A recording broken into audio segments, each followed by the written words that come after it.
Saya, dengan Yohana Sinaga, ingin mempresentasikan hasil kerja praktek saya dengan menggunakan aplikasi Flusim. Mohon izin, Pak. Ini rangkaian saya. Pada rangkaian ini terdapat beberapa rangkaian kontrol, yaitu kontrol select mode dengan mode manual, otomatis, dan tes. Lalu rangkaian looping starting dan rangkaian control start, stop manual, rangkaian change over switch, dan rangkaian daya. Di sini saya akan menjalankan rangkaian tersebut dengan menggunakan operasi mode manual. Pada mode operasi manual tersebut, kita harus melakukannya secara manual untuk mengatur seluruh rangkaian kontrol. Saat kondisi PLN aktif, daya PLN tidak langsung masuk ke beban. Untuk mengaktifkannya, kita harus melakukan secara manual dengan menekan push button 5. Saat push button 5 ditekan, maka daya pada PLN akan masuk ke beban. Lalu pada saat PLN tidak aktif, maka kita harus menghidupkan genset. Cara untuk menghidupkan genset, kita klik pada push button start, maka koil pada untuk engine start akan menyala. Lalu daya pada genset tidak langsung masuk ke beban.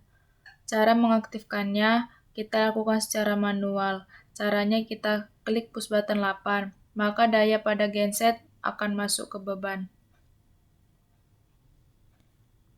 Lalu PLN kita kondisikan dalam keadaan normal.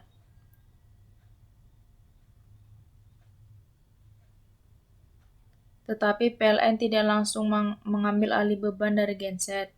Cara mengambil alih beban dari genset kita lakukan secara manual dengan mengklik push button 5. Maka terjadilah change over switch dari genset ke PLN.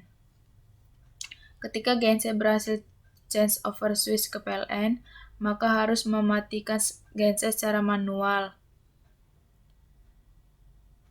Dengan cara mengklik push button stop, maka koil engine stop akan aktif dan membuat genset akan mati.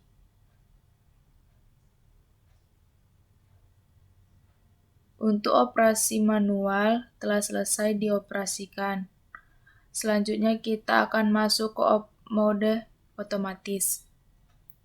Saat mematikan mode manual, R10 akan energize dan akan menjalankan T5. Saat T5 berhenti, maka akan mengejereskan relay T5 dan mengaktifkan T6 dan mengaktifkan engine stop. Engine stop akan menyala selama T6 berlangsung. Lalu kita aktifkan operasi mode otomatis. Pada saat kita mengoperasikan mode otomatis, maka T1 akan bekerja. Di sini T1 merupakan waktu jeda akan dimulainya looping starting. Looping starting akan tetap bekerja saat PLN ataupun genset tidak mendapatkan daya.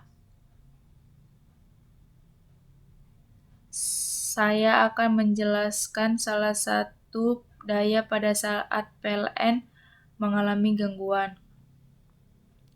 Maka secara otomatis looping starting akan bekerja dan menghidupkan engine start dengan waktu yang dikendalikan timer 2 dan timer 3 yang merupakan waktu jeda.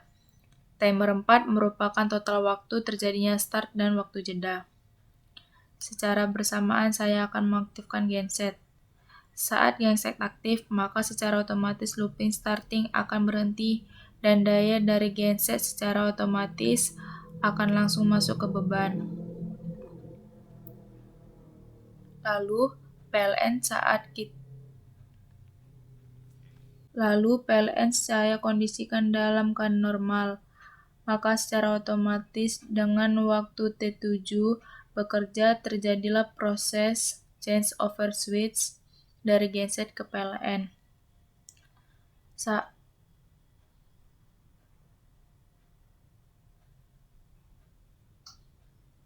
Saat kita mematikan PLN ataupun genset, maka proses looping starting akan terjadi.